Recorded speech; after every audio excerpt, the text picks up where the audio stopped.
All right, so hey everyone, my name is Avery, My name is Ingrid. and we're from Queen's Health Outreach, or QHO. QHO is a student-run organization out of Queen's University in Canada, and our goal is to facilitate discussions about topics related to physical, mental, and sexual health. We at QHO are really excited to be partnering with Service to Humanity to run 5 health-related workshops over the next 2 months. So today we're going to talk about mental health.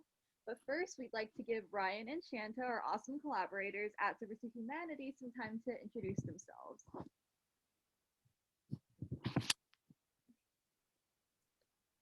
Yeah, so if you guys want to introduce yourselves, please feel free. Good afternoon, everyone. I am Ryan Bagirat, and I am the administrator here at Service to Humanity.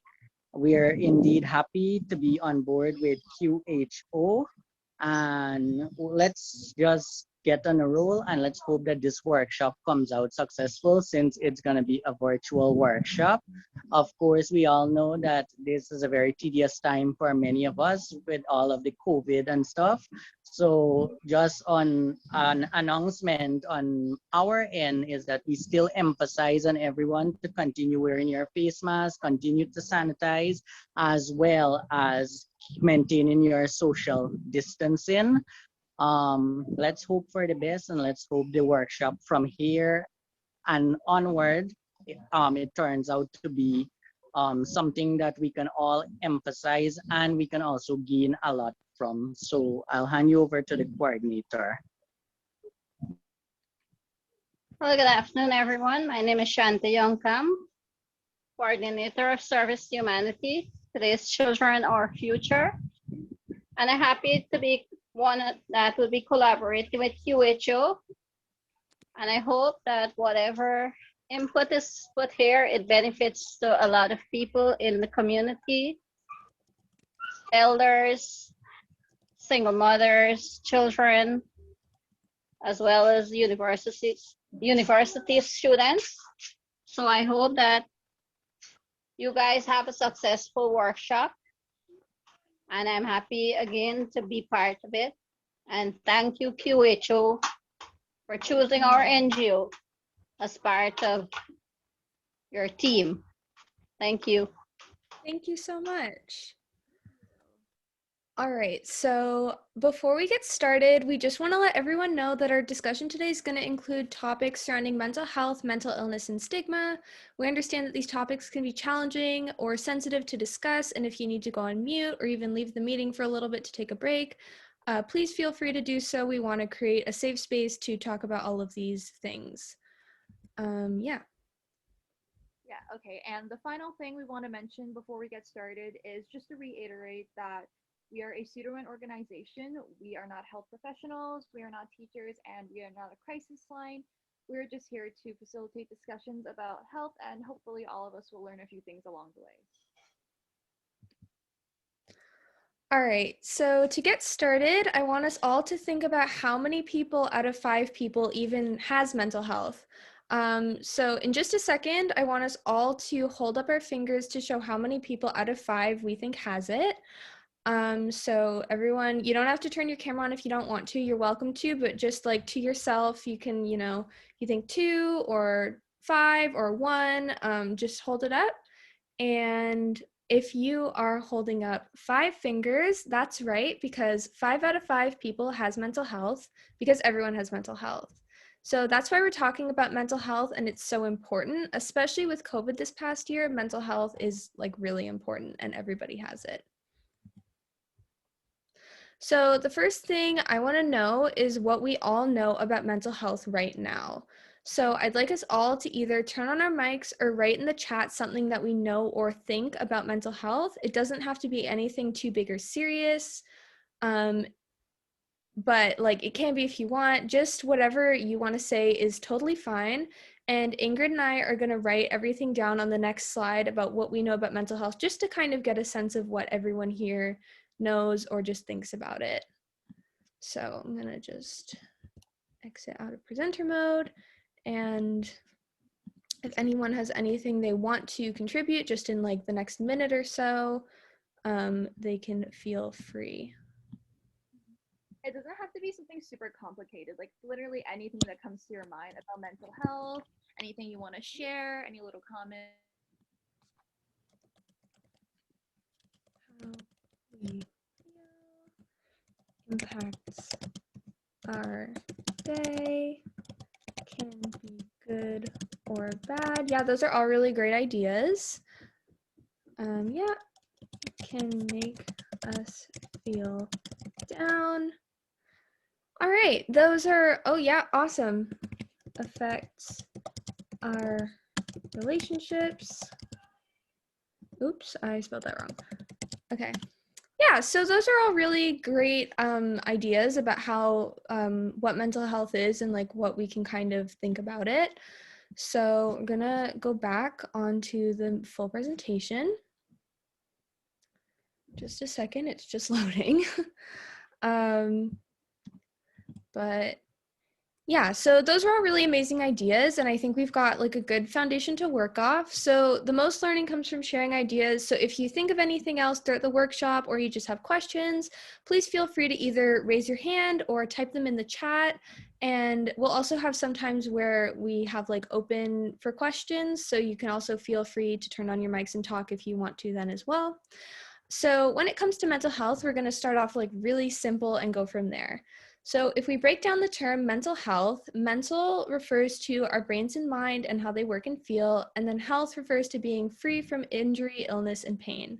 So therefore, mental health is a state of well-being where we realize our own abilities, can work productively, and contribute to our communities. Mental health affects how we think and feel about ourselves and others, and how we think about and react to events, for example, like dealing with stresses like COVID. Your mental health can really impact how you deal with that. So therefore, mental health is something that everyone in the whole world has, and it's really important.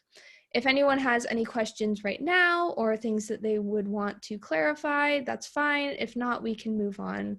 I'll just give you guys a second, but.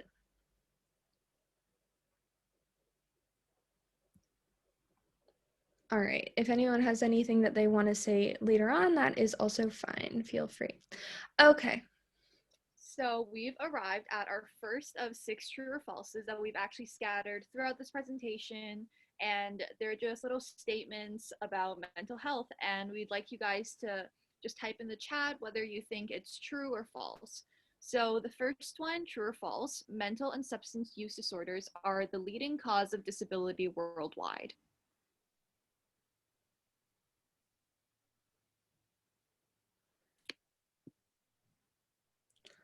All right. Shall we move on? I think we can, yeah. Okay. So that's actually true. Mental and substance use disorders are the leading cause of disability worldwide, which kind of goes into what we've been reiterating is that, everybody has mental health, but even though mental disorders is something that not everybody has, it is something that occurs worldwide and is something that should be talked about and something that's worth discussing. All right, so for this next activity, I will be telling a story about someone named Sam's day and all of the good and bad things that happened. Every time I say something bad, Avery will be putting an item in her backpack, and every time I say something good, she will take something out. If anyone wants to join in, I'll give you a few seconds to grab a bag, a bin, anything you can use to just store items in, take things out, and yeah.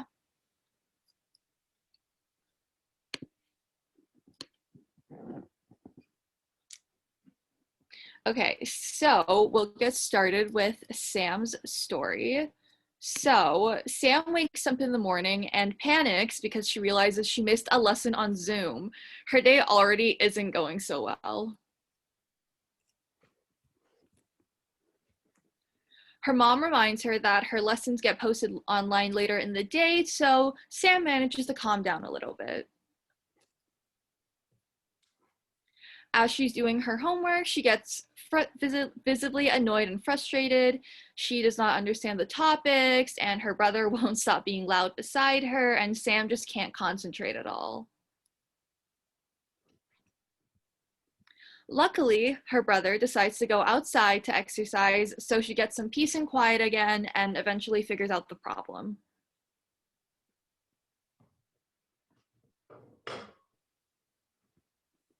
The rest of the day goes smoothly until her mom gets home from work.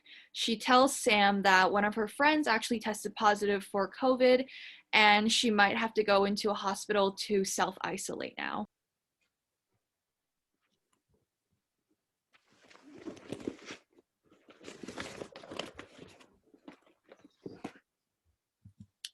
All right, so you might be wondering, what was the point of that? What does the backpack represent? The backpack represents Sam's mental health and how it moves along the mental health scale. The mental health scale is a fluid and dynamic thing, and events in our lives can make us range anywhere between healthily stressed to struggling to crisis. For Sam, every positive event pushed her a little closer to healthily stressed, and every bad event pushed her a little closer to crisis. While most of Sam's day was pretty typical, pretty normal, her day ended with some really bad news from her mom. When this happened, Avery put her final item in, and the bag became heavier than usual and harder to carry. And this shows we really just don't know how many things people already have in their bags. And if one thing could push us right over to struggling or crisis. With that in mind, it's important for us to remember at very different levels. So, for example, while the news about Sam's friend definitely caused Sam a lot of stress, it's definitely a lot more stressful for her family to be dealing with and just to try to figure out what their situation would be moving forward. All right, so moving on to our second true and false. So, true or false, our mental health is stable and rarely changes between good and bad. I think you might know the answer based on what Ingrid just was talking about, but nevertheless. All right, and I'll just move on. So that is false. Mental health can fall anywhere on the mental health scale due to situational, emotional, behavioral, physiological, and or cognitive factors. So it's really important to remember that. It can change. Quickly just explain what those factors mean, and as I do, I kind of want us to just think about how each factor is related to the current COVID-19 pandemic, resonate with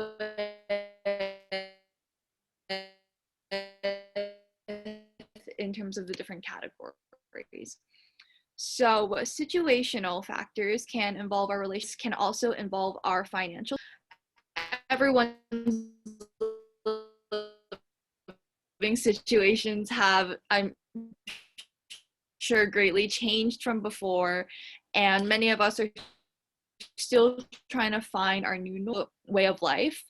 Emotional factors can involve positive feelings towards yourself and your loved ones, ourselves in a confident and capable manner. And in our current period of uncertainty, being kind to ourselves or finding comfort in our loved ones can just make everything a little less scary. Behavioral factors can be good things, like, spending time with our friends, our loved ones, but it can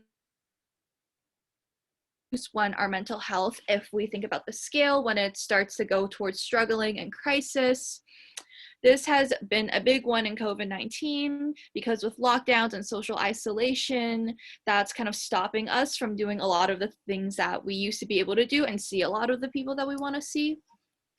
Physiological factors can be related to diseases or having injuries. So this is especially relevant for anyone that has or knows somebody who tested positive for COVID and kind of just needs to plan their next steps health-wise, as we saw with Sam's friend.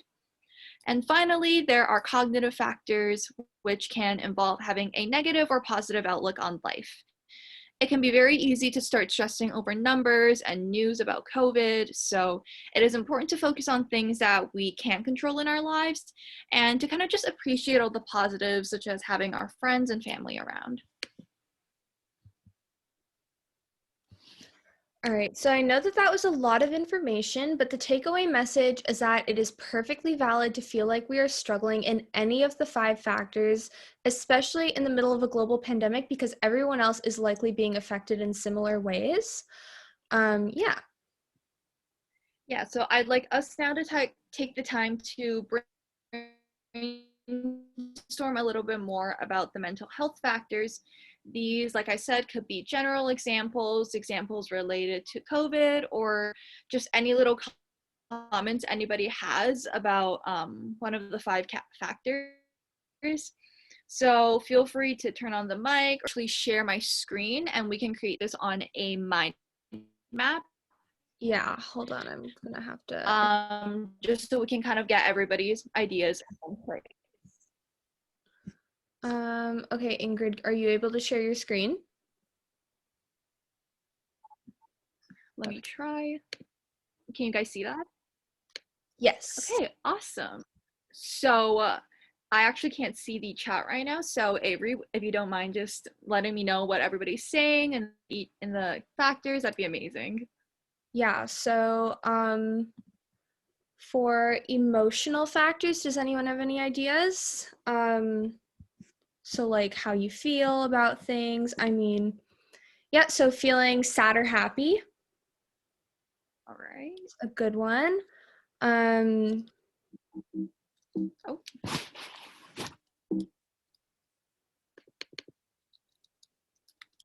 there we go. Don't know why it suddenly kicked me out, but yes, feeling sad or happy, definitely. yeah, maybe feeling stressed about COVID, Definitely. or For a maybe feeling variety of reasons. angry. Um, that's also totally valid right now.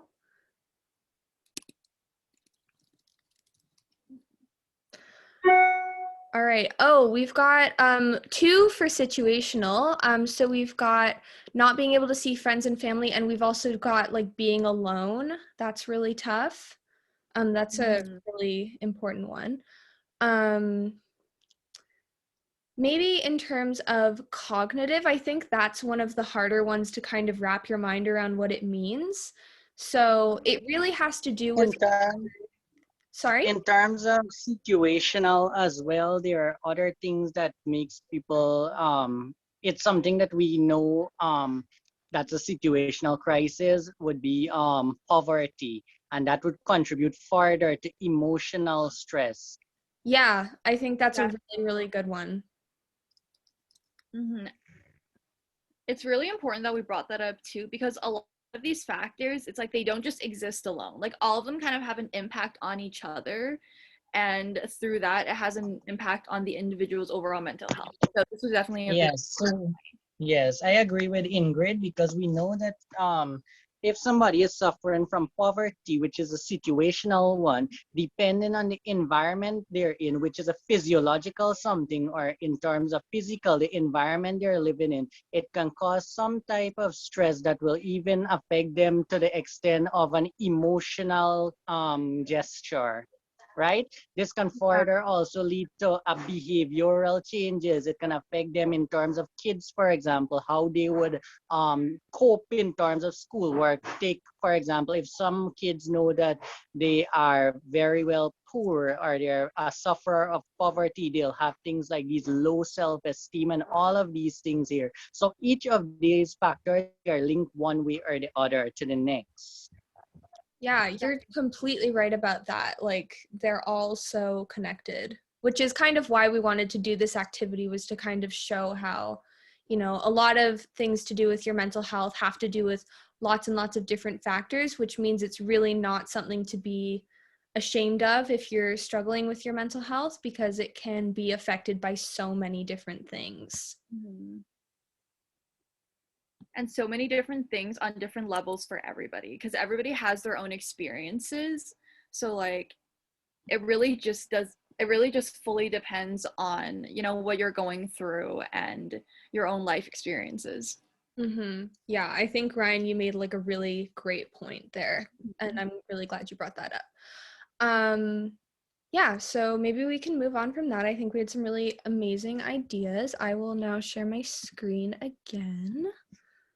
Um, Okay, is that good? Can you all see that? Okay, so, oops.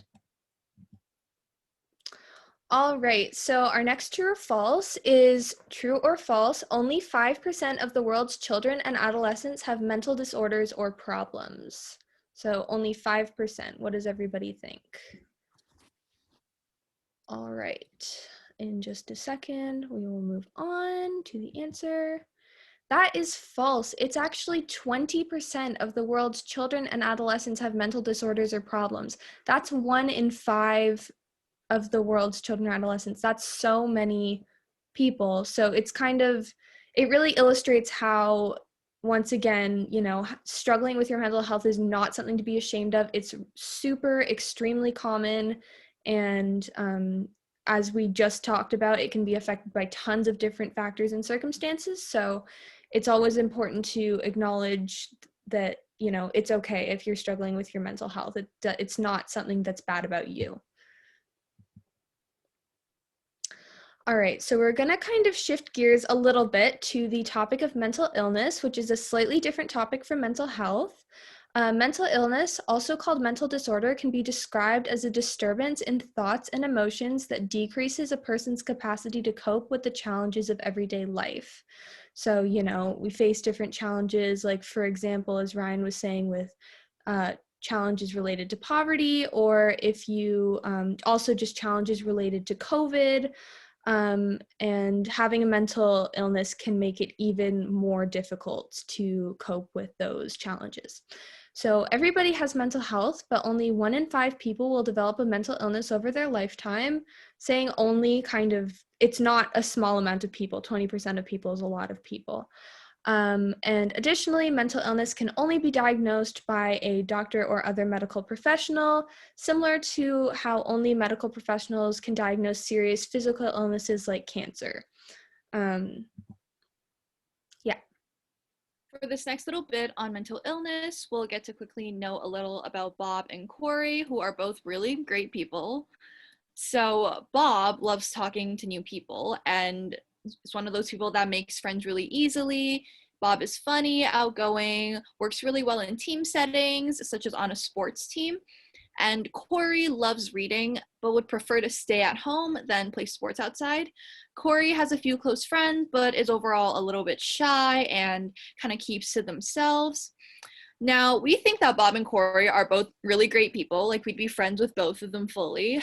However, based on the descriptions, I guess who do we think is more likely to have a mental illness? We can kind of just put our answers in the chat box to turn on our mics to answer again. Just from like the descriptions alone.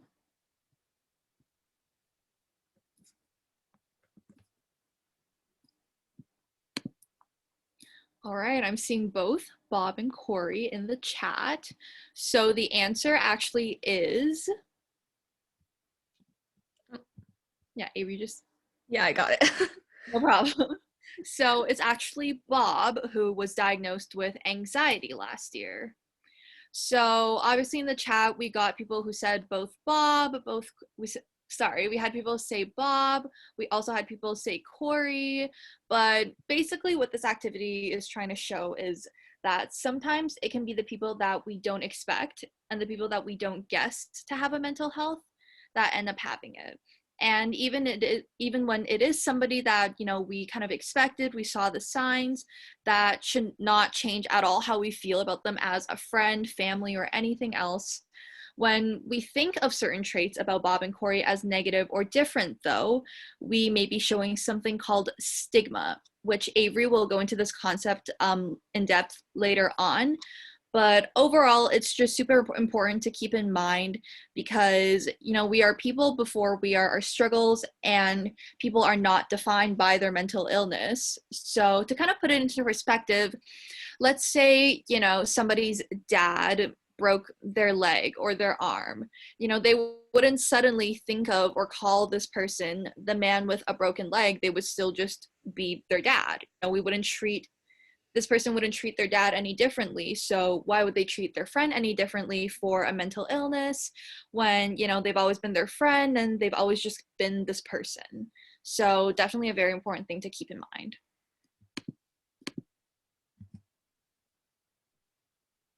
And yeah, that's kind of what I was going through in the last slide. Sometimes it's the people we never expect to have a mental illness that are struggling.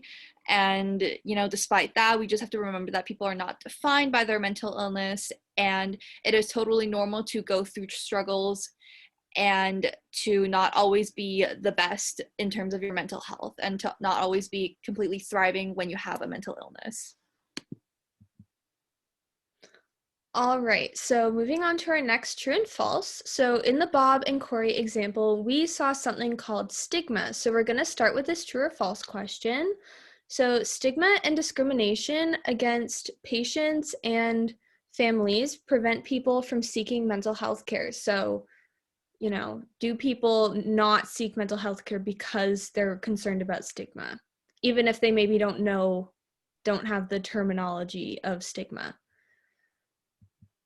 So this is true. Stigma and discrimination are huge reasons why people don't seek mental health care. And this is a really big problem. So we're going to kind of delve into what stigma is so we can kind of unpack that a little bit. Yeah, so as you can see, stigma is a really important concept to discuss. Stigma is basically a mark or sign of disgrace or discredit associated with a particular circumstance, quality, or person. In other words, stigma is a negative idea someone could form about another person because certain characteristics about them makes them different from other members of society or makes them seem different from other people in society. So when people associate certain negative traits to an individual with a mental illness, they are assigning this person a stigma.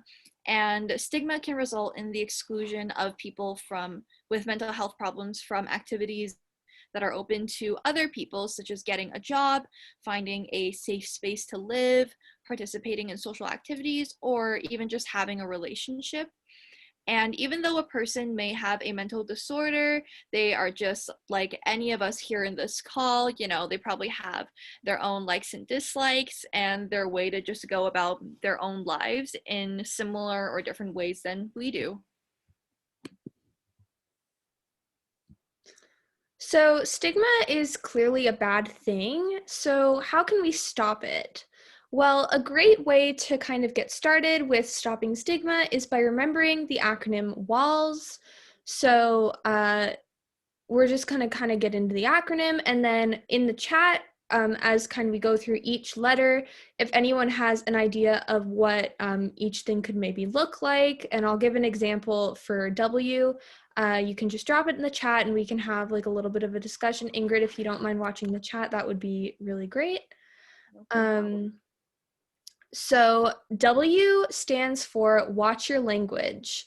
So does anyone kind of okay, wait, I'll give an example. So one thing you could do to watch your language about stigma related to mental illness is when someone has a mental illness, you could avoid using words like crazy or stupid or whatever, because those terms have a really negative connotation and it's not actually what's going on with the person. So avoiding those words could be really helpful. In the chat, we also have other words like mad or psycho. It's the same idea where those words have really negative tones attached to them, and so we never really want to call another person that. Yeah, that's a really great point. All right, so moving on to A. A stands for ask questions. So does anyone have maybe some examples of like what kind of questions you could ask? Yeah, so I'm actually able to see the chat. So I can see ask them what you can do to help or ask them how they are, which is really great. I think those are both amazing examples. So the main idea is just not to be afraid to ask people about their experiences and to keep an open mind. All right, so for L, it's learn more. So maybe what could we learn more about to try to like reduce the stigma surrounding mental illness? If anyone has ideas. Okay, so I'm seeing doing your own research about mental. mental illness, that's really like a really great point. There's lots and lots of resources. This workshop is one of them, but there's plenty of resources that you can seek to learn more. So you want to learn more about mental health, mental illness, and stigma. And coming to this workshop is a really great first step. And even kind of going back to asking questions is another great way to learn more about mental illness and mental health. All right, the second L is listen to experiences. So I'm not sure if we can really give examples of this, but basically you want to learn about people's experience with their mental health, and it's more likely than not that you'll actually have more in common than less. So even if you don't have a mental illness and your friend does, if you kind of each talk about your day, it's really a lot more likely that you guys are going to have way more in common than not in common. And then the S stands for speak out.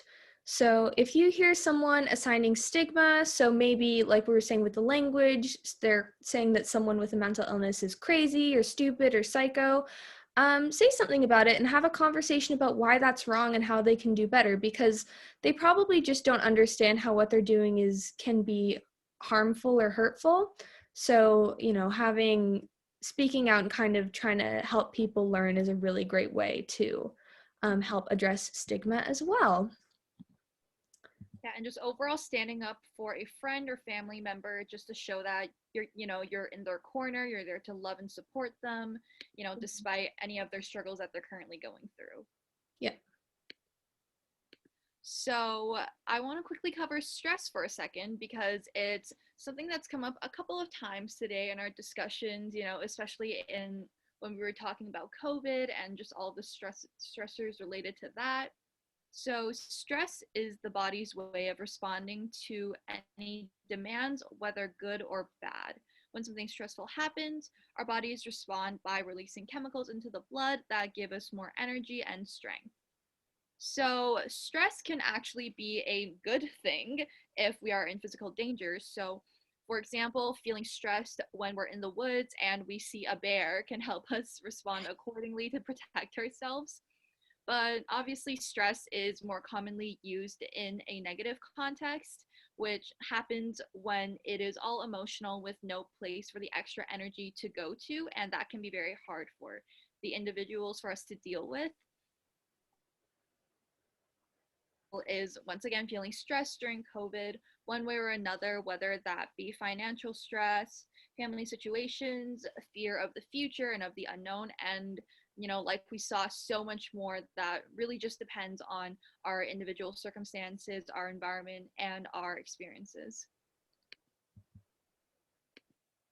So, our next true or false is mental disorders do not affect your risk for other diseases or injuries.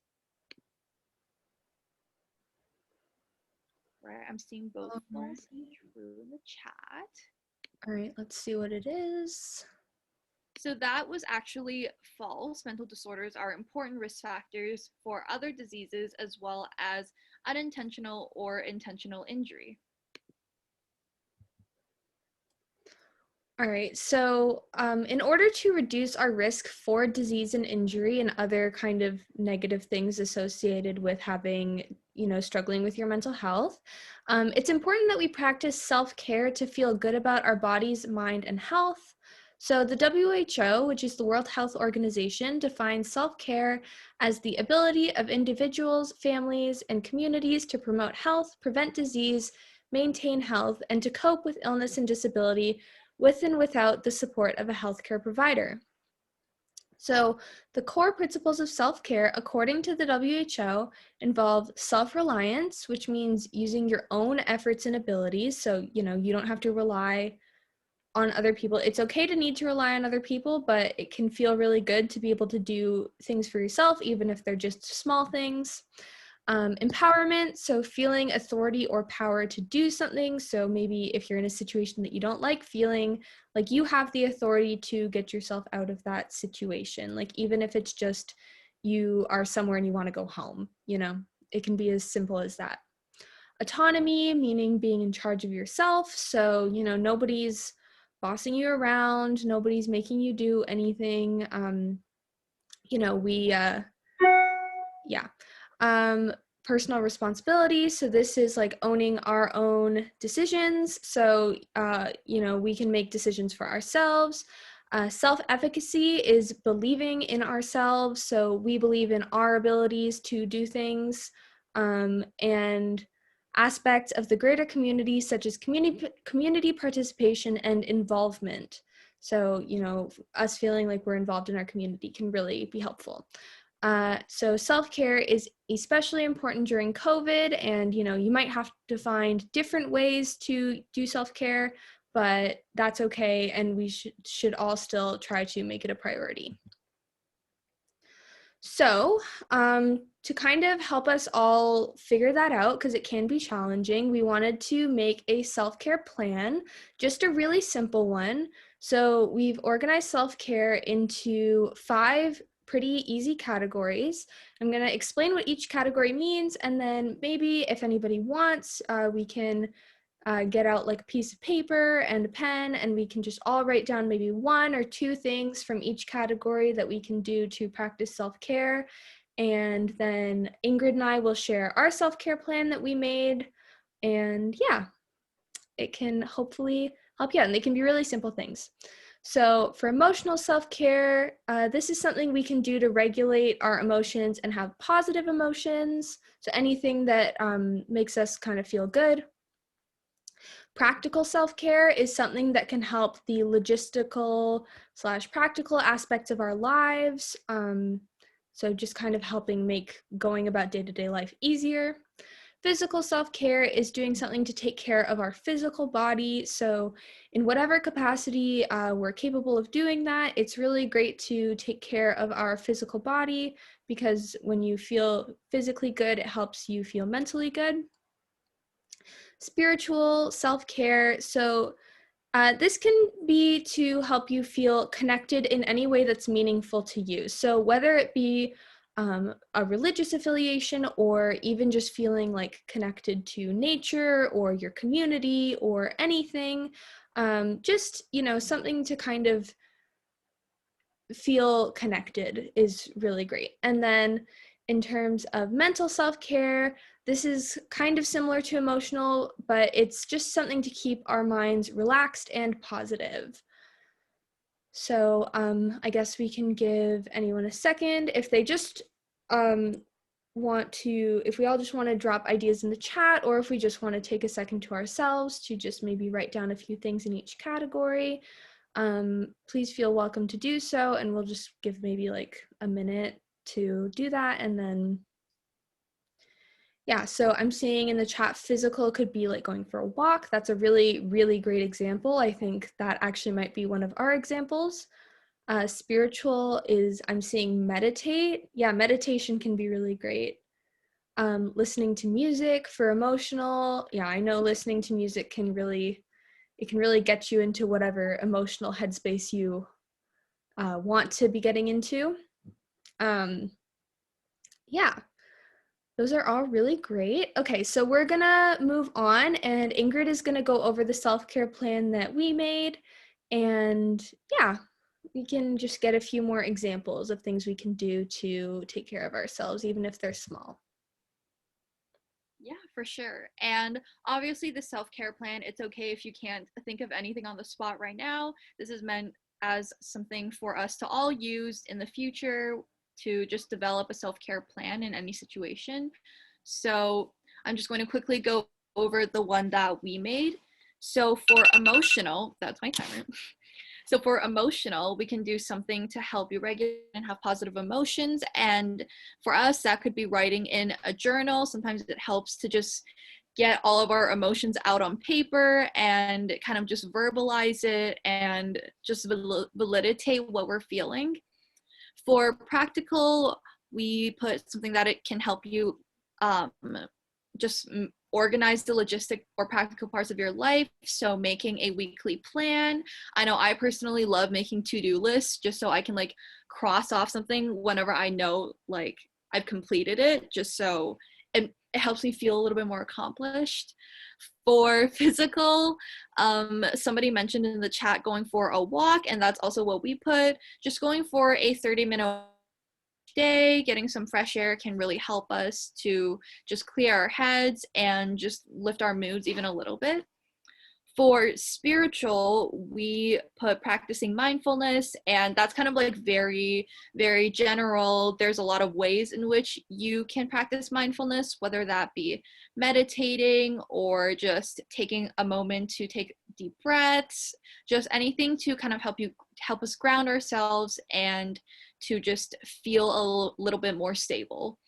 So finally, for mental, something to keep our mind relaxed and positive, and that would be to take time for leisure. So to set time aside for our hobbies, whether that be hanging out with friends, maybe it's something more skill related, like playing a sport, and basically just taking that time to do things that make us feel happy and make us feel positive emotions in general.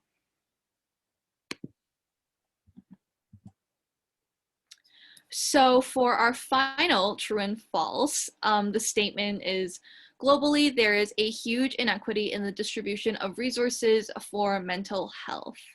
I'm seeing true in the chat.